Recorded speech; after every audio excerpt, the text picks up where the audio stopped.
So hello friends, finally UPSC prelims का result आ गया है और 2020 से ही हम ये ट्रेंड देख रहे हैं कि 17 दिन, 20 दिन, 22 दिन में ही रिजल्ट आ रहा है यूपीएससी का। और प्रीलिम्स इस बार तो आई थिंक इस बार और भी जल्दी है, आई गेस। हाँ, इस बार और ही जल्दी है। इस बार और भी जल्दी है।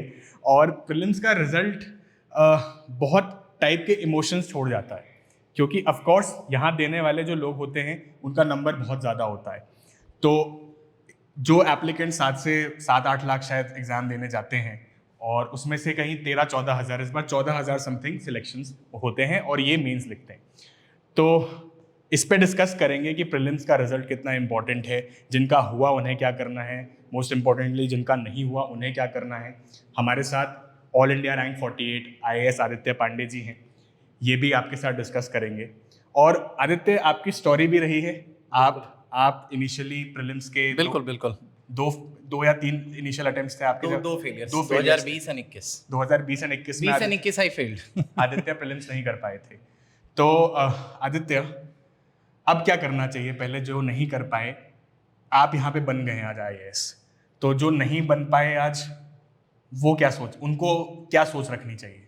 मेरा ऐसा मानना है कि ऑब्वियसली फेलियर जो होते हैं ना, वो थोड़े तकलीफ तो दे जाते हैं, इसमें कोई दो राय नहीं है। और मैं कोई बड़ी बड़ी बातें नहीं करूंगा, लेकिन मैं एक बात जरूर कहूंगा कि कोई भी लक्ष्य, जीवन का कोई भी फेलियर आपके जीवन से तो बड़ा नहीं हो सकता ना। तो मेरा ऐसा मानना है कि सबसे पहले तो खुद को आप मजे में रखिए, बिल्कुल निश्चिंत हो जाइए। जो हो गया सो हो गया, क्योंकि ultimately what is the result? या तो मैं हूं या तो नहीं हूं। अब अगर मैं नहीं हूं तो भी मैं कुछ नहीं कर सकता, और अगर मैं हूं तो मैं कुछ कर सकता हूं। और अगर मैं नहीं हूं और अगर मुझे लगता है कि मुझे कुछ करना चाहिए, तो मैं अगले साल के लिए करूंगा। तो मेरा यही सबमिशन होगा आप लोगों से कि अगर आप हैं तो आप अगले 3 मंथ को प्रायोरिटाइज करिए और उस हिसाब से अपनी स्ट्रेटेजी को क्लियर कट रखिए कि हमें क्या करना है। और अगर आप नहीं हैं और आप बिल्कुल क्लियर हैं कि आपको यही करना है, आप कोई प्लान बी नहीं जाना चाहते हैं, जैसे मैं वो इंसान हूं जो प्लान बी में यकीन नहीं रखता है। मैं बहुत क्लियर हूं कि अगर मैं एक जीवन में एक पथ पे चल रहा हूं, इतना टाइम देना है मुझे, मैं दूंगा, क्योंकि मेरे लिए मेरे संकल्प का कोई विकल्प नहीं होता। तो अगर आप भी इसी बात को मानते हैं कि आपके संकल्प का कोई विकल्प नहीं है, तो ठीक है, बदलाव तो जीवन का नियम है। बुद्धा भी कहते हैं change is constant and change is the only constant. क्षणिकवाद की थ्योरी भी कहती है, इनफैक्ट पूरा का पूरा दर्शन यही कहता है, पूरी दुनिया यही कहती है। तो जब रिलेटिव वर्ल्ड में सब कुछ परिवर्तनशील है, तो मेरा मानना है कि चीजों के साथ हमें भी परिवर्तनशील होना पड़ेगा। हम स्ट्रैटेजीज इस हिसाब से हम बनाएंगे ताकि हम चीज़ों को लेकर के आगे बढ़ सकें, ना कि हम थम जाएं। तो मैं यही कहूँगा कि जो नहीं क्लियर कर पाए हैं, पहले तो खुद को शांत रखिए। ठीक है, थोड़ा बुरा लगता है, रो भी लीजिए, कोई बात नहीं है, but you have to move on. That's the only key, that's what I have done. क्योंकि मैंने भी 2 फेलियर्स देखे हैं। ऐसा नहीं है कि मैं आज स्टॉप कर गया हूं तो मैं आके कुछ भी बोलूं और आप सुन लें। मैंने भी 2 फेलियर्स देखे। मैंने 2020 फेल किया, मैंने 2021 फेल किया, but yes, I was not demotivated. I was not frustrated. I had lovely people around me. I had my mentor. I worked on myself. और वही बात है, मैंने कहा ना कि मैं ऑलरेडी खुद ही इतना पम्प्ड अप रहता हूँ कि ये सब चीज़ें मुझे ज़्यादा फर्क नहीं पड़ी। आदित्य, समाज को कैसे झेलें? क्योंकि समाज के लिए तो ये अभी भी फर्स्ट स्टेज ऑफ एग्जाम है। जो यूपीएससी एस्पिरेंट कम्युनिटी है वो तो समझती है कि प्रीलिम्स की क्या वैल्यू है, बिल्कुल। बट वो कम्युनिटी एक बहुत बड़ा समाज है जिनको लगता है तो पहला ही अटेम्प्ट है, पहला ही स्टेज है, पहले स्टेज में ही नहीं हो रहा, तुम्हारा 3 साल से तुमसे प्री नहीं निकल रहा है, तुम क्या यूपीएससी निकालोगे? वो चीज़ कॉन्फिडेंस को कितना शेक करती है आदित्य, और कैसे डील करना चाहिए उस चीज़ को लेके? मेरा ये कहना है कि अब लोग क्या कहेंगे, अब ये भी हम सोचेंगे तो जो हमें करना है वो हम नहीं कर पाएंगे। और दूसरी चीज़, जो लोग ये कह रहे हैं कि तुमने नहीं क्लियर किया, मैं गारंटी लेके कह सकता हूँ कि वो ढंग से यूपीएससी का फुल फॉर्म नहीं लिख सकते, और या तो उन्हें सिलेबस नहीं पता। तो जिन्हें जिस चीज़ के बारे में पता नहीं, जो जिस कंपटीशन को लेकर के, जिस युद्ध भूमि में उन्हें पता ही नहीं कि तलवार चलाना है कि पेन चलाना है, जिन्हें उनसे इतनी अनभिज्ञता है कि उन्हें ये भी नहीं पता कि क्या करना चाहिए और क्या नहीं करना चाहिए, ऐसे लोगों को सुनने का मतलब ही नहीं है ना। तो आप बिल्कुल, वो कहते हैं ना कि जैसे घोड़ा अपनी दृष्टि अपने लक्ष्य पे लगता है, आपको भी अपनी दृष्टि अपने लक्ष्य पर रखनी चाहिए। और ऐसे लोगों को, जिनको यूपीएससी के बारे में ही कुछ नहीं पता, उनसे तो अपनी राय हम ना ही लें तो ज़्यादा बढ़िया है। तो मैं आपको भी यही सजेस्ट करूंगा कि something which is not relevant to your preparation, something which might demotivate you, something which is not good for your health also, आप उसको बिल्कुल, कहते हैं ना, डिस्कार्ड कर दीजिए। इनफैक्ट हमारे सबसे बड़े दर्शनाकार हमारे स्वामी विवेकानंद भी यही कहते हैं कि जीवन में जो चीज़ भी आपको मानसिक रूप से, शारीरिक रूप से या आध्यात्मिक रूप से कमजोर करती है उसका जहर की तरह त्याग कर देना चाहिए। तो मेरा भी यही कहना है कि लोग क्या कहेंगे क्या नहीं कहेंगे अब ये भी हम सोचेंगे तो हम क्या करेंगे। बहुत बड़ी बात आदित्य। आदित्य, जिनका हो गया है अभी, जो ऑफ कोर्स इस लिस्ट में, क्योंकि बहुत अनइवन सा एग्जाम था, लोगों को पता नहीं था कट ऑफ क्या जाएगी, कोई कह रहे थे 80, कोई कह रहे थे 85, एग्जैक्ट तो हमें पता नहीं है, लेकिन जो 10 दिन में वेस्ट कर चुके हैं अपने 10-15 दिन यही सोचते सोचते कि क्या होगा नहीं होगा, उन्हें क्या करना चाहिए, और जो पहली बार ऑफ कोर्स लिख रहे हैं मेंस, उनका क्या होना चाहिए, क्योंकि 2 प्रीलिम्स के बाद पहला मेंस है और पहली बार में ही निकल जाए इसमें तो बढ़िया, तो वो लोग क्या करें? देखिए मैंने भी जैसा बताया ना कि जैसे मैंने भी पहला प्रीलिम्स फेल किया, दूसरा प्रीलिम्स फेल किया, तो मेरे पास तो फर्स्ट एंड मेंस फेल होने का कोई एक्सपीरियंस नहीं है। I only have the experiences of clearing the pre, then mains and then finally into the list. For that I am always highly thankful to the god, my parents and the mentor around me. लेकिन हाँ, जिन बच्चों ने pre अभी clear कर लिया है, मैं उनको एक ही चीज़ बताना चाहूँगा कि आपने जितना भी पढ़ा है उस पर भरोसा रखिए। अब ठीक है, आज प्री निकला है, आप खुश होंगे, अभी फुल ऑफ एनर्जी हैं आप, इस एनर्जी को कम नहीं होने दीजिएगा। 2-3 घंटे का रेस्ट ले लीजिए, या फिर आज पूरा दिन रेस्ट ले लीजिए, और कल या फिर आज रात को ही अपनी स्ट्रैटेजाइज कर लीजिए। क्योंकि आपके पास एक मैप अगर क्लियर नहीं है तो फिर आप आगे का जो आपका पथ है ना, वो बहुत ही धर्म युद्ध और कर्म युद्ध के बजाय ना वो बड़ा ही अलग वाला युद्ध हो जाएगा। तो आप अपने पेपर्स को क्लियर रखिए कि ये सारी चीज़ें करनी है। अगले 1 महीने में मेरे को GS1 GS2 खत्म कर देना है, साथ में मेरे को इतने सारे ऑप्शनल के कुछ परसेंटेज सब्जेक्ट्स खत्म कर देने हैं, कितने मॉक्स लगाने हैं, कितने नहीं लगाने हैं, कितना फीडबैक पे मेरे को वर्क करना है, कहाँ कहाँ मेरी कमियाँ हैं, ये सारी चीज़ें आपको कल से ही करनी पड़ेंगी, वरना तकलीफ तो होगी। हाँ, और ऑफ कोर्स अब जिनका नाम है इसमें, इस पूरी लिस्ट में, वो उनके लिए एक, क्योंकि बहुत सारे नाम हैं तो इस नाम में बहुत सारे हम जब ढूंढ रहे होते हैं तो कई नाम इतने कॉमन होते हैं हमें लगता है उसका हो गया, क्योंकि एक फर्स्ट टेंडेंसी ये होती है कि अपने दोस्तों का नाम देखते हैं।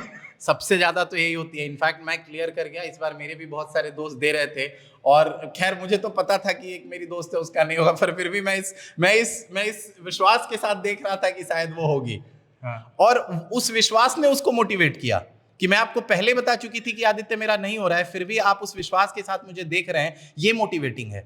तो मैं लोगों को भी यही कहना चाहूंगा कि जो लोग आप पे विश्वास करते हैं ना, जिनके आप मतलब जिन्होंने आपसे कुछ उम्मीदें सजा रखी हैं, और अगर आपको भी लगता है कि आप उन उम्मीदों पे खरे उतरोगे, तो मेरा कहना है कि एक फेलियर आपके जीवन को रोक तो नहीं सकती। तो मेरा कहना है कि वो कहते हैं ना कि फिर से तलवार उठाइए और जंग के मैदान में तैयार हो जाइए। आदित्य, आपकी कहानी क्या थी? क्योंकि आपने बताया आपने 2 प्रीलिम्स फेल किए, तो माइंडसेट, मुझे आप अपना माइंडसेट समझाइए। आपने कहा मैं चुलबुला रहता हूँ, मैंने बहुत ज़्यादा उसको सीरियसली नहीं लिया, लेकिन मेंटल हेल्थ बहुत बड़ी क्राइसिस है आज की डेट में, सोशल मीडिया है, 50 तरीके के डिस्ट्रैक्शन है, कैसे डील करें? तो ऑफ कोर्स आपने क्या किया, और आज जो कर रहे हैं, जो आज लोग हैं, स्टूडेंट्स हैं, उन्हें क्या करना चाहिए कि मेंटल एंग्जाइटी तो ना हो कम से कम? देखिए, मैं ये कह देना बड़ा आसान होता है कि मैंने नहीं झेला, वो ठीक है, हो सकता है मैंने नहीं झेला, but it must have taken toll on my health for sure. क्योंकि चीज़ें बहुत ज़्यादा एविडेंट नहीं हो पाती हैं, लेकिन थोड़ी थोड़ी तकलीफ तो दे जाती है। तो मेरा ये कहना है कि जब मैंने 2020 का प्री फेल किया था, तो खैर उस साल तो मुझे पता था कि मैं फेल करूंगा, क्योंकि मेरा सिलेबस नहीं कंप्लीट हुआ था, मैं लेट नौकरी छोड़ करके आया था, तो मैं बहुत क्लियर था कि मैं इस बार क्लियर नहीं कर रहा हूँ। बट अल्टीमेटली ना, आपको ये देखना होता है कि आप फेल हो रहे हो तो उसका कारण क्या है। हम जब बुद्धिज्म की थ्योरी पढ़ते हैं तो there is a thing called pratitya samutpada, जो ये कहता है कि everything is a linked in causation. तो अगर आप मूलभूत कारण को, या फिर इंग्लिश में हम कहें तो रूट कॉजेशन थ्योरी, अगर हम रूट कॉज को फाइंड कर लेते हैं ना, तो चीज़ें थोड़ी समन्वयता में आ जाती है। तो मैंने जैसे ही जाना कि मेरे फेलियर का मतलब ही यही था कि भाई मैंने तो पढ़ा ही नहीं था पूरा। तो अगर आपको लगता है कि आपने पूरा दिया और फिर भी आप फेल हो रहे हो, तब तो मेरी सांत्वनाएं आपके पास हैं, आपके साथ हैं। लेकिन जिन्होंने पढ़ा ही नहीं और फेल हो रहे हैं, तो भाई आपका तो गुस्सा जायज भी नहीं है, तो गुस्सा तो उनका जायज होना चाहिए जिन्होंने पढ़ाई की।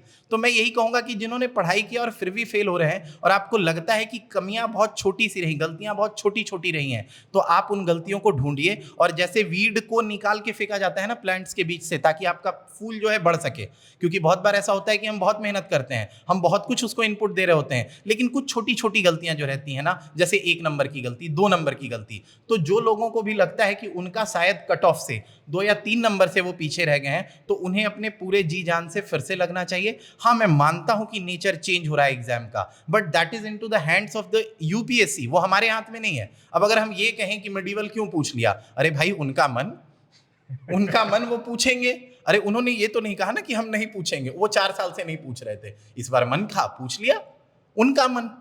लेकिन हम क्या कर सकते हैं, हम उन चीज़ों को कंट्रोल कर सकते हैं जो हमारे हाथ में है। कम से कम वो गलतियां नहीं होनी चाहिए जो हमारे हाथ में है। दूसरी चीज़, इस बार बच्चों का मैं सुन रहा था CSAT is a challenge which I am seeing today. Again I would submit to you, आपको CSAT में 200 में 150 नंबर नहीं लाना है। I am telling you my experience, मैंने तीनों पेपर में कभी भी CSAT के लिए पढ़ाई नहीं की extra. Yes, I was lucky, I was already a student of IIT Roorkee, मेरा क्वांट बैकग्राउंड बहुत अच्छा रहा है, but ultimately my scores were 80 above. मैं 150 लेकर के कभी नहीं आया, और मुझे लाना भी नहीं था, क्योंकि यूपीएससी कहती है कि you only have to get 67 marks and that's the cut off. तो आपको तो पहले से पता है कि 67 नंबर चाहिए, you only have to solve 30 questions with 100% efficiency, आप कट ऑफ से 10 नंबर ऊपर रहोगे। क्योंकि आदित्य आपने CSAT की बात करी दी है, तो बहुत ज़्यादा स्टूडेंट्स, इसको मैं जानता हूँ इस बार, जिनका मैथ्स ऑप्शनल भी था और वो CSAT कंप्लीट नहीं कर पाए। तो क्या CSAT अब उस लेवल पे आ गया है कि इसको फुल टाइम करना पड़ेगा? पहले क्या करते थे हम, प्रीलिम्स से कुछ महीने पहले, कुछ दिन पहले, या वो भी नहीं तो इंजीनियर है तो प्रीवियस ईयर देख जाओ, 2-3 CSAT का पेपर हो जाएगा। अब तो बिल्कुल ही नहीं होगा ऐसे CSAT। तो CSAT को लेके बदलाव क्या है, the new strategy what students should be following, वो बताओ एक बार। देखिए, मेरा तो ये कहना पड़ेगा ना कि हमें इस पेपर को ना एज ए ईगो नहीं देखना है कि नहीं हम अच्छे हैं तो हम कर लेंगे। मैं नाम नहीं लेना चाहूंगा, but I know one of my friends from IIT days, वो क्लियर नहीं कर पाई जबकि मैथ्स उसका ऑप्शनल है। तो इसमें ऐसा नहीं है कि घबराने की जरूरत है। वो कहते हैं ना कि जैसे अगर बालू के ढेर में अगर चीनियां गिर गई हैं तो चींटियों को भेजो, वो चीनियों को ढूंढ के अलग हो जाएंगी। हमें यही करना है, हमें 80 के ढेर में चींटियों की तरह उन चीनियों को ढूंढना है जो हमारे काम की हैं। और हमें कितना ढूंढना है, जिनके 30 क्वेश्चन, अगर आप एक गलत भी कर दोगे तो भी आपका कट ऑफ क्लियर है। और हमें यहाँ पे ना अपना ईगो नहीं लगाना है। You just have to find those right questions, you have to plug it and move on. Now coming to the parts where you can do wonders. First, quant challenge. See, मैं ये सुन रहा हूँ आजकल की paper cat के level का हो गया है। I may not agree with this comment. I may not agree with this comment क्योंकि I myself have been one of the qualifiers of CAT in 2015. Now CAT has come a long way. तो मुझे नहीं लगता है कि CAT इस level का देता है। ये this is the very preliminary for even CAT. अगर यूनिट डिजिट फाइंड आउट करना, रोज के अरेंजमेंट करना, अगर आप इसको CAT कहते हो, this is a far fetched comment. तो मेरा ये कहना है कि आप राइट बुक्स को पकड़ो। जैसे क्वांट के लिए मैं एक बुक सजेस्ट कर सकता हूँ, I am not glorifying the writer also. मैं 2015 में मैंने ये किताब पढ़ी है। There is a book by Sarvesh K Verma, quantum CAT. That's one of the finest books. आप पढ़िए और मैं गारंटी कर रहा हूं कि आप क्वांट में बेटर करेंगे। Now coming to the comprehension part, अगर आप रेगुलर रीडर भी रहे हैं, अगर नहीं भी हैं, शुरू हो जाइए। You have time. आपको वैसे भी एडिटोरियल पढ़ना होता है, that is for GS papers also. अगर आप वो रेगुलर पढ़ रहे हैं, if you are not depending yourself on to some other sources, आप एडिटोरियल को रोज आधा घंटा तो दे ही सकते हैं। तो मेरा मानना है कि अगर आप ये 2 काम भी करते हैं, it will help you for sure. I am not guaranteeing, but it will help you for sure, क्योंकि ultimately it is your hard work that will be reflected into the papers. और प्रीलिम्स का जो unconventional nature है, क्योंकि अब कैसे भी random question लोग कह रहे हैं, रैंडम आ रहा है पेपर, आपको लगता है पेपर रैंडम आ रहा है, आपको लगता है कि स्टैंडर्ड बुक्स जो कि प्रिस्क्राइब्ड सिलेबस होता है, प्रिस्क्राइब्ड बुक्स होते हैं, लक्ष्मीकांत पॉलिटी के लिए, स्पेक्ट्रम, ETC जो बुक्स हैं, उसके अलावा कुछ करने की अब ज़रूरत है कि कुछ अलग करना है?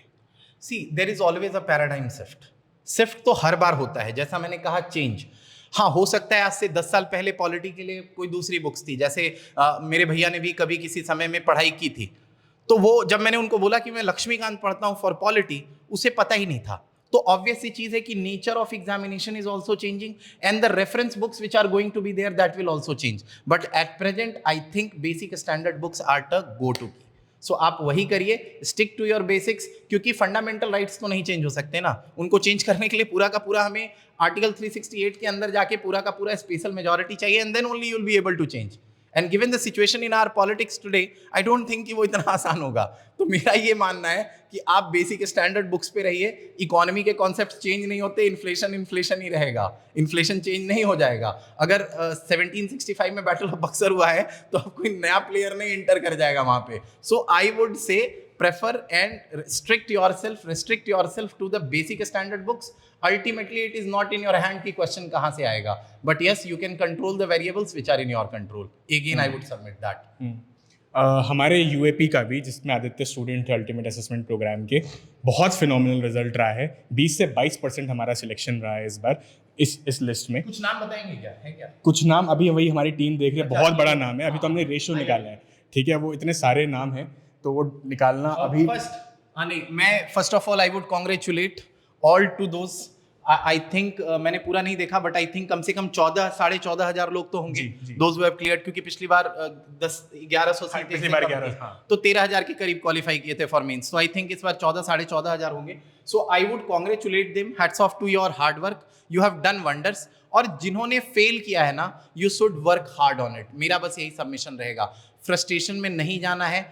टॉक टू योर पेरेंट्स, अपने दोस्तों से बात करिए, इस चीज़ को ना अपने ऊपर हावी होने मत दीजिए। मैं आपको एक बड़ी प्यारी चीज़ बताता हूँ, मैंने जब फर्स्ट टाइम फेल किया, दूसरी टाइम फेल किया, मुझे अभी भी याद है, रिजल्ट आया, मैं बैठ के कोरियन ड्रामा देख रहा था। Yes I am a fan of Korean drama, it is unconventional but interest are yours no. So आपको खुश रखने के लिए वो काम करना है जो इथिकल हो, लीगल हो और मोरल हो। अब ये नहीं कि गलत काम करने में मजा आता है तो हम वो करेंगे, आपको वो नहीं करना है। Do those things which may fascinate your interest, और खुद को खुश रखिए, क्योंकि ultimately it is you who is the supreme. ठीक है, तो खुद के जीवन को ना प्राइमेसी दीजिए, कोई लक्ष्य आपके जीवन से बड़ा नहीं होना चाहिए। और जिन्होंने क्लियर कर लिया है वो आगे 3 महीने के लिए all the best for you. क्योंकि अल्टीमेट असेसमेंट प्रोग्राम का भी रिजल्ट आया है, आदित्य भी अल्टीमेट असेसमेंट प्रोग्राम के स्टूडेंट थे। आदित्य, आपकी अल्टीमेट असेसमेंट प्रोग्राम की जर्नी कैसी थी with your mentor? I think it has been one of the finest journeys I have been to. Secondly देखिए, जैसा कि मैं खुद ही एक ऐसा इंसान हूं ना कि मैं I take interest in these things. अगर मैं पढ़ नहीं पा रहा था तो मैं अपने मेंटर्स को अप्रोच करता था, मैं उनको बोलता था कि मेरी अभी पढ़ाई नहीं हो रही है, यू सिट विथ मी। वो बैठते थे, क्योंकि मेरे लिए चैलेंज ये था कि मैं एक लोन वुल्फ था। मेरी पढ़ाई पटना के एक बहुत ही छोटे से गाँव विशुनपुर पकड़ी से हुई है, वी स्टिल चूज आर मुखिया, और वहाँ लाइन भी कभी कभी चली जाती है। इनफैक्ट आज सवेरे मेरी बात हो रही थी, भाई से लाइन नहीं था। तो ये तकलीफ तो इस गर्मी में exactly it feels like 46-47 in Patna. और कोई मैं झूठ नहीं बोल रहा, you have access to internet, आप गूगल करिए आपको दिख जाएगा। तो कोई भी चीज़ जो रियलिस्ट है, मेरा ये मानना है कि आप चीज़ों को बिल्कुल ट्रू नेचर में देखिए। मुझे अपने मेंटोर को अप्रोच करना पड़ता था, मैंने उनसे बात करता था, वो सामने आते थे, हेल्प करते थे, मेरी कमियों को, मेरी गलतियों को बताए कि these are the things you need to plug in. मैंने किया and today I am one of the rankers. And मेरा कहना है कि ये बहुत बड़ी चीज़ नहीं है, मैं कोई डिफरेंट नहीं हूँ, मैं भी आप ही के जैसा हूँ। मैं बार बार ये क्यों कह रहा हूँ, क्योंकि मैंने भी 2 बार फेल किया है। Yes, there are people who clear in the first go, पर इसका मतलब ये नहीं है कि जो फेल हो रहे हैं वो नहीं कर सकते। मैं जीता जागता एग्जाम्पल हूँ, आप फेल भी होते हैं पर क्लियर भी करते हैं। इनफैक्ट आई थिंक इस साल की जो रैंक 1 रैंक 2 हैं वो भी प्रीलिम्स फेल्ड थी, आई थिंक। पहले 2 prelims failed. So this is a testimony to those things कि आप फेल होने के बाद भी उठते हो, क्योंकि अगर आप हार जाते हो ना तो तकलीफ है। और वो बड़ी प्यारी लाइन है, मुझे पता नहीं वो किन की लाइन है, पर वो कहते हैं कि गिरते हैं सहसवार ही मैदाने जंग में, वो तिफल क्या गिरे जो घुटनों के बल चले। तो गिरोगे तभी ना जब घोड़े पे बैठे रहोगे, पहले ही अगर घुटनों के बल चल रहे हो तो क्या गिरोगे। तो अगर आप फेल हुए हो और आपको लगता है, सिंसियरली आपको लगता है कि आपको करना चाहिए आगे, my all wishes for you, आप करिए और आप बिल्कुल कर सकते हैं। कोई प्लान भी मत रखिए, बिल्कुल लगे रहिए और पहले तो खुद को खुश रखिए। खुश रहना इज द की। एक स्टूडेंट कह रहे हैं कि उनका 4th अटेम्प्ट था, हम साइज स्टडी पॉइंट से कोई स्टूडेंट कह रहे हैं उनका 4th अटेम्प्ट था और पहली बार प्रीलिम्स क्वालिफाई हुआ है।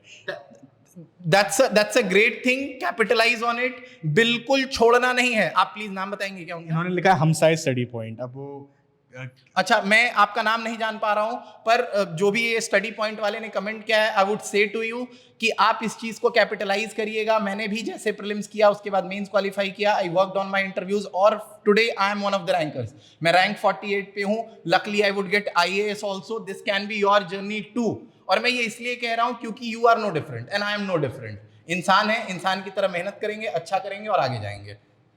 और आदित्य दिल्ली में है, अभी सिविल दिल्ली के ऑफिस में है। कब से कब तक है आदित्य? हाँ, अभी मैं दिल्ली में हूँ, अभी कुछ काम से आया हुआ था और मुझे लगता है कि मैं अभी 5-6 दिन हूँ। सो अगर किसी को मिलना है, I am opening up to you also. आपको जब भी मिले कॉल कर लीजिए, एक बार आप सेंटर पे आप ये मुझे कॉल करके बता देंगे, I will be available at that time. अगर मैं आसपास में रहूंगा मैं आ ही जाऊंगा। हमने नंबर फ्लोट कर दिया है और फॉर्म भी सर्कुलेट कर देंगे। क्वेश्चंस भी आ रहे हैं आदित्य आपके लिए। प्लाशा पूछ रही हैं, सर बताएं प्लीज नेक्स्ट प्रीलिम्स कैसे टैकल करें। सबसे पहले तो खुद को शांत रखिए प्लासा, if I am pronouncing your name right. सबसे पहले तो अभी टेंशन नहीं लेना है, सबसे पहले दिमाग को शांत रखिए, क्योंकि जब युद्ध में जब परेशान होइएगा तो माधव भी यही कहते हैं कि हे पार्थ, पहले खुद को शांत रख। अर्जुन ने भी यही किया था। अर्जुन अपने बांधवों को देख करके अड़बड़ा गए, विचलित हो गए, वो बिल्कुल अपने पथ से अलग हो गए। वो कहते हैं कि हे माधव, हे कृष्ण, मैं अपने बंधुओं पे कैसे बाण चलाऊंगा, मैं इनकी हत्याएं कैसे करूं। तो माधव ने भी यही कहा कि पहले तो अपने दिमाग को शांत कर, और पूरा का पूरा भगवत गीता लिख दिया। तो मैं भी बस आपसे यही कहूंगा, मैं कोई कृष्ण नहीं हूं, और मैं ये भी नहीं कह रहा हूं कि आप अर्जुन नहीं हो सकते। अर्जुन के लिए अगर अर्जुन बनना है तो बिल्कुल चिड़िया की आंख में भेदन करने के लिए बस अपने लक्ष्य पे प्रेरित रहना है। तो पहले खुद को शांत रखिए, बेसिक बुक्स पे जाइए, स्टैंडर्ड बुक्स को पकड़िए, उन्हीं से अभी पढ़ना है, क्योंकि नेचर कितना भी बदल जाए बेसिक्स नहीं बदलता। ठीक है, क्वेश्चंस आंसर और करेंगे आदित्य के लिए बहुत क्वेश्चंस आ रहे हैं। प्रीत भंडारी, ओके प्रीत भंडारी ले लेते हैं इनका नाम। सर नोट्स बनाए थे आपने या फिर स्टैंडर्ड बुक से रिवीजन की थी? नोट्स तो मैंने बनाए थे। मैंने अक्षत सर की एक बात सुनी थी कि मुझे कोई कितना भी बढ़िया टीचर मिल जाए, नोट्स तो मेरे ही होते हैं। तो मैं ये चीज़ से अग्री करता हूँ। बुक्स स्टैंडर्ड हो सकती हैं, क्योंकि लक्ष्मीकांत ने 10 लाख लोगों के लिए लिखी है, वो कॉमन बुक है, लेकिन उस कॉमन बुक को समझ के लिखना तो हमें ही पड़ेगा अपने नोट्स के हिसाब से, और अपनी भाषा में लिखिएगा जो आपको समझना है, वो दूसरे को समझाने के लिए नहीं होता। नोट्स काफ़ी पर्सनल होते हैं, प्राइवेट होते हैं, आप उसको खुद के लिए रखते हैं, तो खुद के लैंग्वेज में बनाइए ताकि रिवीजन फास्ट हो सके। क्योंकि लक्ष्मीकांत 700-800 पेज की बुक है, बदलते नेचर के साथ वो आने वाले 2-4 सालों में 1200 पेजेस की हो जाएगी। तो क्या हर बार हम लक्ष्मीकांत खरीदते रहें? नहीं कर सकते ना। तो अपने नोट्स बनाइए एंड मूव ऑन, और उससे फास्ट रिकॉल होता है, फास्टर रिवीजन होता है, रिटेंशन हाई रहता है, and retention is the key in this paper, क्योंकि जितना जल्दी आप रिवाइज करोगे उतना ज़्यादा प्रेजेंट कर पाओगे। नीलू पूछ रही हैं, सर फर्स्ट अटेम्प्ट कैसे दें, कैसे प्रिपेयर करूं? पहले तो आदित्य से मिल लो आके सिविल दिल्ली के ऑफिस में। That would be the key. I think इतना एक लंबा प्रोसेस समझा पाना इतने छोटे टाइम में मेरे लिए भी थोड़ा टफ होगा, but if you are willing to do it, you can visit centre. आप मिल लीजिए। अभी मैं हूँ 10 दिनों के लिए, मतलब 10 दिन तो नहीं, पर हूँ मैं 4-5 दिनों के लिए। You can take a time, ये लोग मुझे बता देंगे, I will come and talk to you. और आदित्य सुपर मेंटोर हैं, नहीं भी रहेंगे तो भी रहेंगे यहाँ पे। तो उसके बाद प्लाशा ही रिपीट कर रही हैं सर क्वेश्चन कि एंशंट के लिए पूनम दलाल या लूसेंट। ना मैंने पूनम दलाल पढ़ी है, बट यस लूसेंट मैंने थोड़ा बहुत देखा है। तो अगर जैसा नेचर ऑफ क्वेश्चंस बदल रहा है, तो मुझे ऐसा लगता है कि लूसेंट को 1 या 2 बार तो देखा ही जा सकता है, क्योंकि लूसेंट में बहुत ही फैक्टॉइड्स है, बहुत ज़्यादा। तो if you can retain those factoids, तो I would say you should definitely go. वहाँ से क्वेश्चंस बिल्कुल लगेंगे, चाहे किसी भी सिविल सर्विसेज के लिए हो, आइदर वो स्टेट हो और सेंट्रल हो। एंजेला फिलोसफी की स्ट्रैटेजी पूछ रही है, प्लीज कॉल कर लो इस नंबर पे, हम सर से बात करवा देंगे आपकी। एंजेला, मैं थोड़ा ट्रैवल कर रहा हूँ ना, तो मैं जैसे ही मैं थोड़ा फ्री होता हूँ, I would get access to my notes, जो कि अभी मेरे पास है नहीं, क्योंकि मैं ट्रैवल कर रहा हूँ, थोड़ी तबियत भी ठीक नहीं है। मैं टेलीग्राम चैनल पे अपडेट कर दूंगा। I will ask the team also कि मेरा टेलीग्राम चैनल शेयर कर दें। राइट। राजीव जी पूछ रहे हैं, सर सेकेंड अटेम्प्ट था यूपीएससी का, नॉट क्वालिफाइड, सो एक तरफ आता है कि स्टेट सर्विस की तरफ जंप करें, एक तरफ लगता है आपकी बात की कि पहले आपके संकल्प का कोई विकल्प नहीं होना चाहिए। कंफ्यूज हो गया मैं। नहीं, देखिए कंफ्यूजन की बात नहीं है। अगर देखिए संकल्प का विकल्प तभी मैं कहता हूं जब अपने आप पे आपको भरोसा है। अगर आपको एन आयोटा ऑफ डाउट है कि नहीं कुछ दिक्कत हो सकती है, देन आई वुड डेफिनेटली से कि आप साइड वाले को कर लीजिए। मेरे केस में संकल्प का विकल्प इसलिए नहीं था क्योंकि मैं बहुत क्लियर था कि मैं पेपर क्लियर करूंगा। मेरे केसेस में मेरे घर में मेरे भाई ने इनफैक्ट कहा था कि मेरे घर का नाम चिंटू है, वो कहते थे कि चिंटू तुम स्टेट सर्विस क्यों नहीं देते हो। और आप बिलीव नहीं करिएगा, मेरा भी संकल्प एक पल के लिए डगमगाया था। मैंने तो अप्लाई मैं करने चला गया था, मैंने पे कर दिया था। बिहार बीपीएससी के लिए ये होता है कि आप पहले पे करते हैं देन यू अप्लाई। मैंने पेमेंट कर दी, उसके बाद वो अप्लाई ही नहीं हो रहा था। I took it as a God will कि भाई भगवान ही नहीं चाहते मेरे संकल्प को विकल्प, तो मैं क्यों दूं संकल्प को विकल्प। तो मेरा ये मानना है कि अगर आप अपने संकल्प को लेकर के दृढ़ हैं, निश्चयी हैं, अर्जुन की तरह लक्ष्य भेदन के लिए तैयार हैं, तो बिल्कुल लगे रहिए, बिल्कुल टिके रहिए, बिल्कुल होगा। ना का तो मतलब ही नहीं है। अगर आप बीपीएससी में एसडी हो जाते तो आप शायद आईएएस नहीं हो पाते, है ना? कि हो जाते। ऐसा तो नहीं है, वो मतलब ही नहीं था ना, जाना ही नहीं था, क्योंकि फिर डगमगा जाते, कहीं ना कहीं डगमगा जाते। वो मेरी जर्नी थोड़ी और लंबी हो जाती। जहां मेरा मन नहीं वहां मैं काम ही नहीं कर पाता। पीहू नंबर पे कॉल कर लो, सर के साथ बुकिंग कर लो और सर बता देंगे कैसे प्रिपेयर करना है। हमारा नाम नहीं आया है प्रीलिम्स में, धीरज जी बोल रहे हैं। धीरज जी कोई बात नहीं है, हताश होने की जरूरत नहीं है। मैंने सबसे पहला यही कहा कि खुद को पहले शांत रखिए, क्योंकि शांत रहना इज द की। खुद को पहले शांत रखिए, फ्रस्ट्रेट नहीं होना है। माँ पिताजी को कहिए कि कोई बात नहीं है, अगर आप दृढ़ निश्चयी हैं, करना चाहते हैं, माँ पिता से बात करिए, उनको समझाइए, क्योंकि अपने माँ पिता के लिए सबसे पहले लाल तो आप ही हो ना, कोई एग्जाम आपके लिए उनके लिए बड़ा नहीं हो सकता। सो टॉक टू देम, उनको समझाइए, बताइए और मस्त रहिए। जीवन में जीवन जीने के लिए है। माता पिता की बात की आदत है, आपने आपका एक बहुत इंटरव्यू है वो वायरल है और आपने बताया कि मेरे जैसे गधे को मेरे पिताजी ने आईएएस बना दिया। तो वो कितना बड़ा रोल होता है माता पिता का, एक बार बता दीजिए, इनको शायद वहीं से मोटिवेशन आ जाए। देखिए, मैं ये तो नहीं कहूँगा कि माता पिता क्या होते हैं, लेकिन इतना जरूर कहूँगा कि अगर वो कहते हैं ना कि हमारे दर्शन में, जैसे मैं दर्शन का स्टूडेंट हूँ, तो दर्शन में ये कहा जाता है कि जो अल्टीमेट रियलिटी है, तो मैं उसे ब्रह्म के नाम से जानता हूँ। तो जो ब्रह्म है वो सगुण नहीं होता, साकार नहीं होता, वो निर्गुण निराकार होता है। लेकिन अगर मुझसे कोई पूछे कि ब्रह्म क्या होता है, तो मेरे लिए मेरी ब्रह्म की परिकल्पना ही मेरे माता पिता है। मैं अपने माता पिता को ही सीताराम मानता हूँ। मैं सियाराम जी का बहुत बड़ा भक्त हूँ और मेरे लिए मेरे माता पिता ही सियाराम है। तो अगर आप बिल्कुल अपने आप को पुत्र के भांति सौंपोगे उनको, तो मेरा ऐसा मानना है कि उनका सह और साथ तो आपको जरूर मिलेगा। और इन सब चीज़ों को डिस्कस करने की ज़रूरत है। परेशान होकर के खुद को, वो कहते हैं ना, ककून में जा करके रोने की ज़रूरत नहीं है। Cocoon is only helpful if you are becoming a butterfly. If you are feeling death like, तो वो चीज़ें नहीं होनी चाहिए। आपको बात करने की ज़रूरत है, आप बात करिए, क्योंकि बात करिएगा तभी बात बनेगी। धीरज का हुआ है, धीरज को आपसे मिलना है, नंबर हमने फ्लोट किया है, आप कॉल कर लीजिएगा। रौनक पूछ रहे हैं, मेरा 3rd अटेम्प्ट है, क्वालिफाई नहीं हुआ, सर से आके ऑफलाइन मिल लो, मेरे हिसाब से सर बता देंगे कि मोटिवेट भी सर आपको ऑफलाइन बहुत बेहतर कर पाएंगे। और सर एनसीईआरटी पढ़ना कितना इंपॉर्टेंट है? मैंने एनसीईआरटी पढ़ी नहीं है, टू बी वेरी फेयर, और मैं कोई झूठ नहीं बोल रहा हूँ। मैंने डायरेक्टली लक्ष्मीकांत उठाई थी। मैंने हिस्ट्री के लिए जो स्टैंडर्ड बुक्स होती हैं, पुरानी वाली एनसीईआरटी, अभी वाली एनसीईआरटी नहीं। तो अगर आप उनको एनसीईआरटी मानते हो तो दैट्स एनसीईआरटी। मैंने इन्वायरमेंट के लिए थोड़े बहुत चैप्टर्स एनसीईआरटी के पढ़े थे। पॉलिटी के लिए मैंने पढ़ा नहीं था, लेकिन हाँ, एक बार कर्सरी रीडिंग किया था और मुझे ऐसा लगा कि मेरे काम का नहीं है। आई कैन नॉट, मतलब मुझे नहीं उतना ज़्यादा फायदा लगा। तो मैं बिल्कुल नहीं कहूँगा। अगर आपके पास टाइम है, 2 साल का टाइम है, 3 साल का टाइम है, आप पढ़िए। आप बिल्कुल शॉर्ट नोट में है कि आपको अगले साल पेपर देना है, तो मेरा कहना है कि स्टैंडर्ड बुक्स के साथ स्टिक करिए, अपने नोट्स बनाइए और जितना मल्टीपल रिवीजन कर सकते हैं, पीवाईक्यूज कर सकते हैं, उनके साथ लगे रहिए। दैट्स द ओनली की।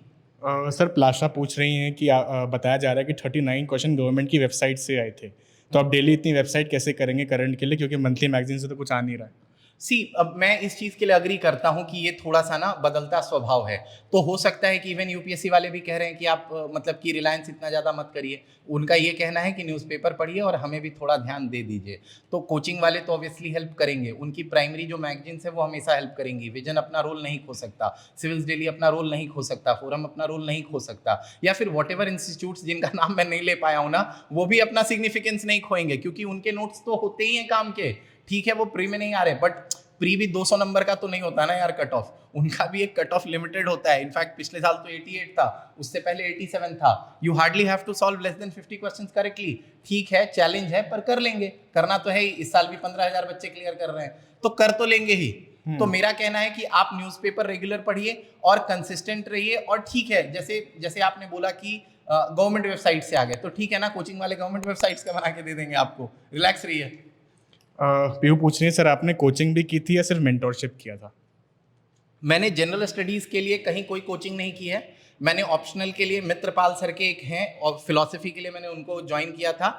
और सेकेंड अटेम्प्ट के बाद मैंने ultimate assessment programme civils daily का लिया था। वो कहते हैं ना कि जिसको कहते हैं ना लक वर्किंग फॉर यू, वो ऐसा केस था मेरे लिए। तो मेरे लिए लक ने काम किया। मेरे मेंटोर ने मेरे साथ एक अच्छी ट्यूनिंग रही। इनफैक्ट एक एनेक्डोट शेयर करूंगा। मैंने जिस दिन सिविल्स डेली में अपने मेंटोर से बात की थी, मैंने उनको सिर्फ एक ही बात कही थी कि you ensure that my prelims is clear, I will give you a rank in the final list. And that was my commitment. I stayed true to it. I stayed consistent to my efforts. मेरे mentor को मैं, अगर mentor call नहीं उठाते थे, मैं उनको बार बार call करता था। कैसी सर हम यार, कोई ईगो थोड़े ना लेके बैठे हैं, हम हैं क्या, छोटा सा जीवन है। ठीक है, छोटा नहीं है, 80-70 साल का तो होता ही है। अच्छा जीवन है, हंसते खेलते जिएंगे, काहे का ईगो। कॉल करेंगे, अपना काम है, बिल्कुल मस्त काम करेंगे, मस्त पढ़ाई करेंगे, आगे बढ़ेंगे। Today I am standing in front of you as rank 848। तो फायदा तो मेरा था ना। ईगो दिखाएंगे, नहीं करते, बैठे रह जाते, कोई मतलब नहीं था। तो आपको एक स्टेप लेना पड़ेगा। मेंटोर तभी वो हेल्प कर पाएगा जब आप एक स्टेप आगे लेंगे। And I am not saying it for anybody, I am saying it in the case of anything and for any competition. आप काम करेंगे तभी मेंटोर आपको हेल्प कर पाएगा। लोग पूछ रहे हैं आपके की टेक अवेज क्या थे इस बार के प्रीलिम से 2000, अगर आपने पेपर देखा हो तो। हाँ, मैंने देखा था, इस बार का नेचर थोड़ा चेंज था, बट मैं अभी भी वही कहूंगा, जैसे बहुत सारे क्वेश्चन थे, जैसे अच्छा रैंडम एक वॉल्वोचिया करके था, that was in news all the time, that was 5 साल से था शायद। हाँ, तो वो तो न्यूज में था और वो कॉन्टिन्यूसली न्यूज में है। तो मेरा कहना है कि सी आई हैड नॉट सी, मैंने पूरा पेपर देखा ही नहीं था, पर जितने भी देखे थे, मैंने जितने भी क्वेश्चन देखे थे, मुझे ऐसा लगता है कि वो डुएबल थे, आप कर लेते। और this is the testimony also ना कि 14,500 बच्चे क्लियर कर रहे हैं, इसका मतलब है कि उन्होंने पढ़ा था ना। तो मेरा कहना है कि रिजल्ट तो आएगा ही आएगा। You can not get frustrated with the commission, क्योंकि उनका काम है एक रेलेवेंट नंबर ऑफ स्टूडेंट्स को पिक करना एंड मूव ऑन करना। किसी के चिल्लाने से किसी सा हार्ड हो गया या पेपर खराब हो गया, इट डज नॉट मैटर यार। आप अपने मेहनत के साथ ट्रू रहिए, काम खत्म। बाकी मतलब ही नहीं बनता कि क्या है, अपने आप के साथ ट्रू रहिए, दैट्स द ओनली की। कि यूपीएससी के पैनलिस्ट भी पेपर सॉल्व नहीं कर पाए। यूपीएससी के पैनल को कोई मतलब नहीं बनता, वो मतलब नहीं बनता, उनको क्या फर्क पड़ता है। They are all experts in their fields. मैं आपको एक्सपीरियंस शेयर करता हूं, मुझे लोग कहते थे कि इंटरव्यू में यू आर सो ब्लंट कि तेरे नंबर नहीं आएंगे। आई am one of the toppers in interviews, I got 190 marks. मैं इस चीज़ का वैलिड प्रूफ कर सकता हूँ, ये बिल्कुल ठीक कह रहे हैं, क्योंकि इतने ब्लंट थे इंटरव्यू में, हमें लगता था ये तो आर होंगे ये पार होंगे। बट एक एनेक्डोट है, मैंने जैसे बोला ना, मैं कोरियन ड्रामा देखता हूँ और मैं रामचरितमानस भी सुनता हूँ। मैं जैसे ही इंटर हुआ था, शुक्ला सर का बोर्ड था, उन्होंने देखते ही मुझे बोला, Aditya sit down, you are a very interesting chap, आप you listen, love listening to Ramcharitmanas, but at the same time you watch Korean dramas. मैंने बोला yes sir. So in fact not everybody laughed very heartily, but हाँ, सबके चेहरे पे smile आ गई थी। तो मैं यही कहूंगा, बोर्ड बड़ा कॉर्डियल होता है, वो बिल्कुल, वो कहते हैं ना, जैसे कैसे एक round table kind of a thing होता है, आप कुछ खा रहे हैं और बातचीत चल रही है, वो जानने की कोशिश में रहते हैं। तो मैं यही कहूंगा, ये मतलब मत पढ़िए। अरे यार, पैनल को सॉल्व भी नहीं करना है यार, क्या करेगा पैनल सॉल्व करके? They are already in 60s, नौकरी जी ली है उन लोगों ने, काम कर रहे हैं, निश्चिंत है, उनको थोड़े ना यूपीएससी क्लियर करना है।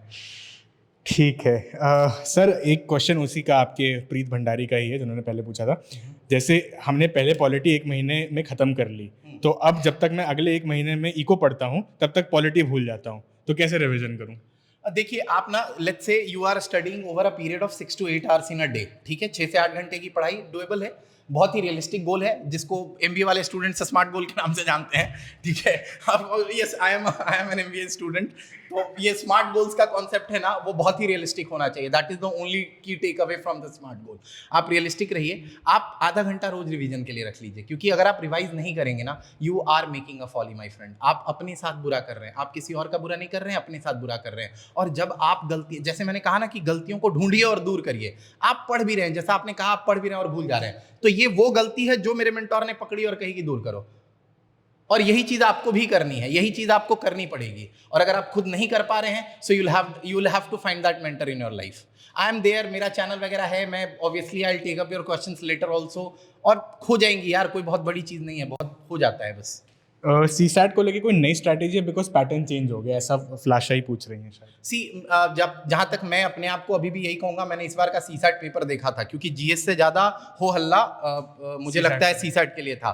तो I had the privilege to go through the entire paper, and I can guarantee you, मुझे कैट का पढ़ा हुआ ऑलमोस्ट 8 साल हो गया है, but still I would guaranteedly say that I will clear with at least 68 ही नंबर लेके आऊँ, लेकिन कट ऑफ क्लियर करके रखूंगा, क्योंकि I know the basic. UPSC कहता है 67 नंबर लेकर के आओ, जीएस क्वालिफाई करो, आगे जाओ। 150 नंबर नहीं कहता। So I would stay true to my words. 67 क्या, मैं 68 नंबर लेके आऊंगा भाई, 67 भी लेके आ जाऊंगा, और बोलो, मुझे क्वालिफाई करना है, लड़ाई थोड़े ना करनी है सीसैट के साथ। सो हाँ, लेकिन हाँ, सबमिशन यही है, मैं क्लियर कर लूंगा। इसका मतलब ये नहीं है कि आपको प्रैक्टिस करने की जरूरत नहीं है। I have already given the sources, quantum CAT by Sarvesh K Verma, regularly read editorials, make notes on it, summarise it, और काम हो जाएगा। You will do great.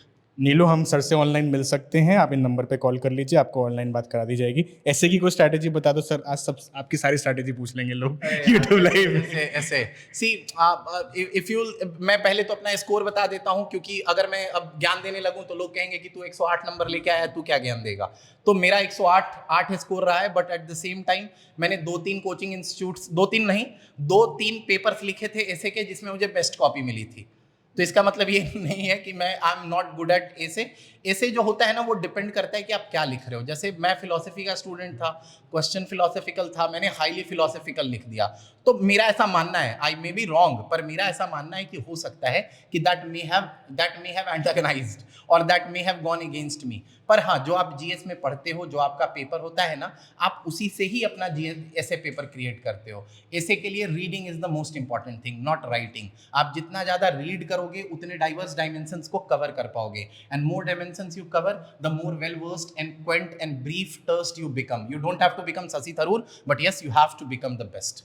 ऐसे के लिए आप जीशान सर का डोमिनेट ऐसे भी ज्वाइन कर सकते हैं 2024 के लिए। बहुत सारे रैंकर्स, मुकुंद चहर 273, आकाश 210 और बहुत सारे और रैंकर्स टॉप 50s में भी थे जो जीशान सर का ऐसे कोर्स से बेनिफिट हुए थे। तो इसी नंबर पे कॉल कर लो और जीशान सर के ऐसे के लिए भी इनरोल आप कर सकते हो।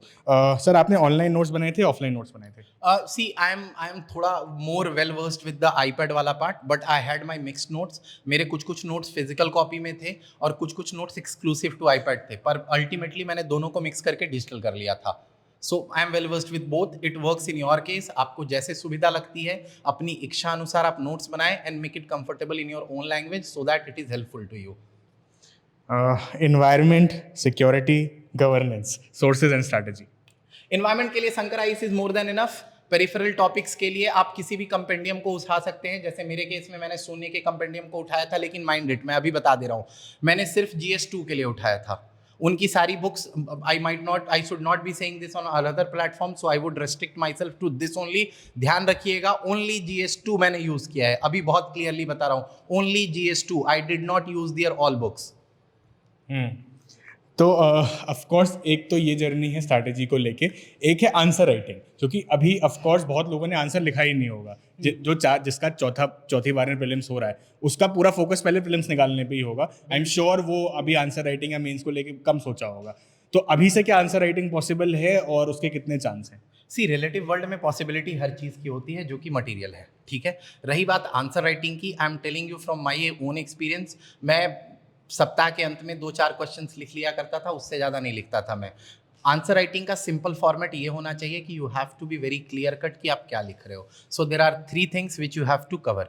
First, content is the king and that will always remain, वो एंटरटेनमेंट इंडस्ट्री हो या आपका स्टडी इंडस्ट्री हो, content is the king. Second, your lucid language, terseness, brevity of the language is the second king that will always work in your favor. And the third, addressing the key part of the question. अगर आप question के concern को नहीं address करेंगे, score नहीं आएगा। So if you are following these 3 things, first is content, second is correctedness of the language, आप language कितना लूसिड और प्यारा लिख रहे हो, and the third is dealing with the key demand of the question. बाकी आप अपने हिसाब से फॉर्मेटिंग कर सकते हो, usually addressing in the brief 2-3 lines, then making point of the questions जो भी की कंसर्न है, then taking a relevant referential answer to it and ultimately concluding it. That's the only key. आपके एक दिन में ऑप्शनल टू जीएस का ratio क्या होता था? ऑप्शनल टू जीएस का रेशियो, सी मैं ऑप्शनल तो रेगुलर पढ़ा करता था और in fact that has reflected into my scores also. I scored more than 285, I scored approximately 290, so that is a reflection of my study throughout. तो मैं optional तो रेगुलर पढ़ता था, so completely you can say कि 1.5 hours is daily study। मैं उनके भी notes बना के रखा था, and you won't believe मैंने पूरी फिलोसफी 20-22 पेजों में कंप्लीट कर ली थी, पेपर 1। और इस बार प्रीलिम्स रिजल्ट में हमारे डोमिनेट 2024 का रिजल्ट भी बहुत अच्छा था, इंक्लूडिंग CSAT। सो जीशान सर के अंडर वो था। ऑफ कोर्स नंबर्स हमने फ्लोट कर दिए हैं, आप उस नंबर्स पे कॉल करके वो ले सकते हैं। और हमारे यूएपी में तो आदित्य पांडे ही टेस्टिमोनियल है अल्टीमेट असेसमेंट प्रोग्राम के लिए। बहुत अच्छा प्रोग्राम है, जिनका प्रीलिम्स क्वालिफाई हो गया है, आके करो। हमारी 3 लेयर्स ऑफ मेंटोरशिप है, इन हाउस मेंटोर्स हैं, साजल सर हैं और आदित्य जैसे सुपर मेंटोर्स हैं, क्योंकि हम मानते हैं जो रैंक लेके आए हैं वही बता सकते हैं रैंक कैसे लानी है। चेंजिंग डायनेमिक्स को बहुत बेहतर समझ पाते हैं।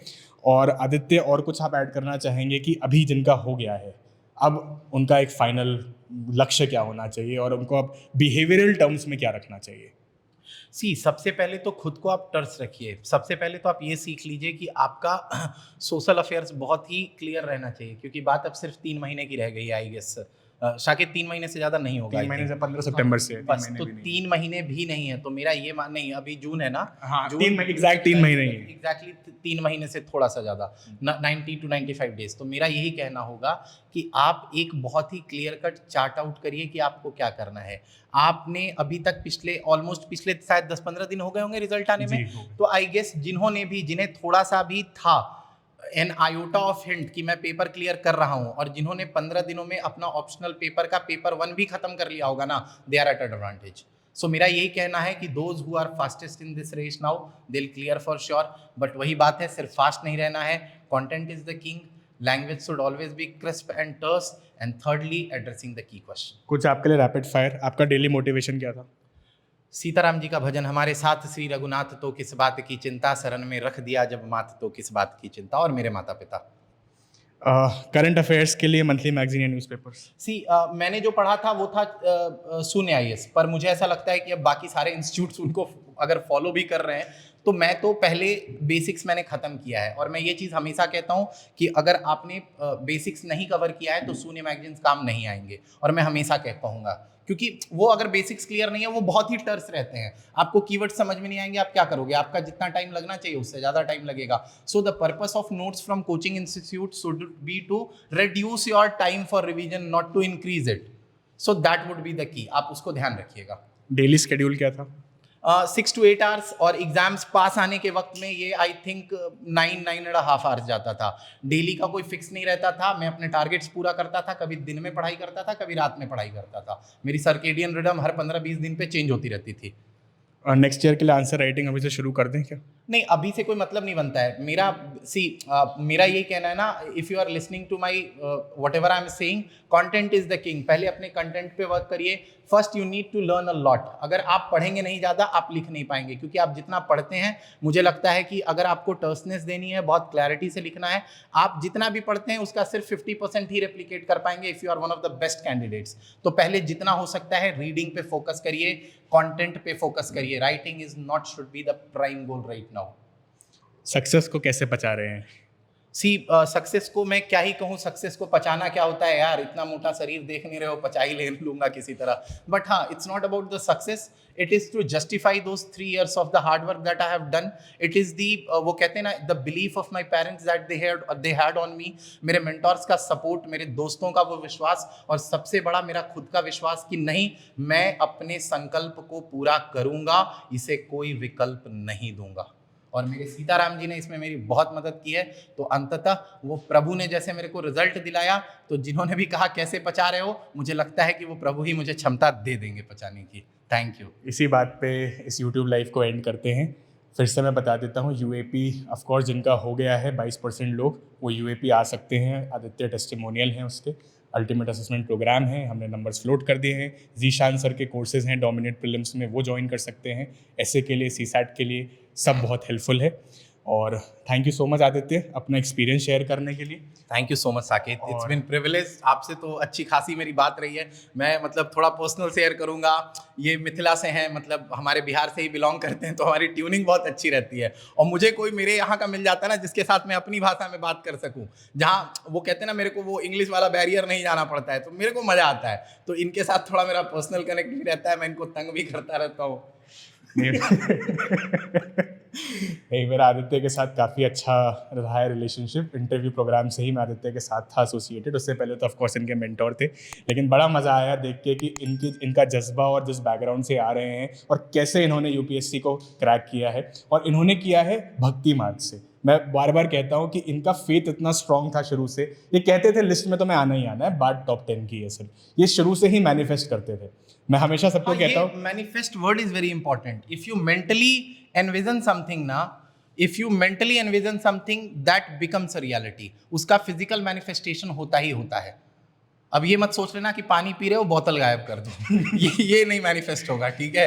आई am not at that level. लेकिन हाँ, जो सोच को, जिस बीज को आप बोओगे, वो जरूर फलीभूत होगा, विशाल वट वृक्ष बनेगा. तो मैंने वही किया. मैंने एक विजन देखा कि मैं रैंक में हूँ, मैं IAS बनूंगा, और वो luckily with the help of God, my parents, my hard work, और जैसा साकेत ने कहा भक्ति मार्ग, ठीक है, मैं कुछ हद तक अग्री भी करूंगा, क्योंकि मेरे केस में तो मैंने भक्ति भी दिखाई, मैंने ज्ञान भी दिखाया, मैंने कर्म भी किया. तो मेरे लिए तो तीनों थे, भक्ति, ज्ञान और कर्म, तीनों के मिक्सचर ने मुझे अपने गंतव्य पे पहुंचा दिया. लेकिन इनका भक्ति मार्ग बहुत ज़्यादा स्ट्रांग था, और इनको बिलीव था भगवान पर भी और खुद पर भी, इसलिए IAS बने. So of course Aditya sir available हैं, सिविल्स डेली में ही हैं 10 दिन, और हमारे सुपर मेंटोर भी हैं. आप नंबर पे कांटेक्ट करिए, आदित्य सर के साथ आपका 1-to-1 हो जाएगा. ठीक है, ऑल द बेस्ट गाइज. और जिनका नहीं हुआ है, निराश नहीं होना है, लगे रहना है. Thank you so much. Thanks a lot. और all the best to the people who are appearing for the mains and those who have not cleared it. A last word of caution for them. खेलते रहिए, हंसते रहिए, क्योंकि ultimately आप खुश रहेंगे तभी जीवन में कुछ कर पाएंगे. हताशा से काम नहीं चलती है. वो कहते हैं ना, मैं लाइन भूल रहा हूँ, हो ना हताश न मन को न निराश कर, आगे बढ़ो ऐसे करके समथिंग है, तो आगे बढ़ते रहना है. Thank you.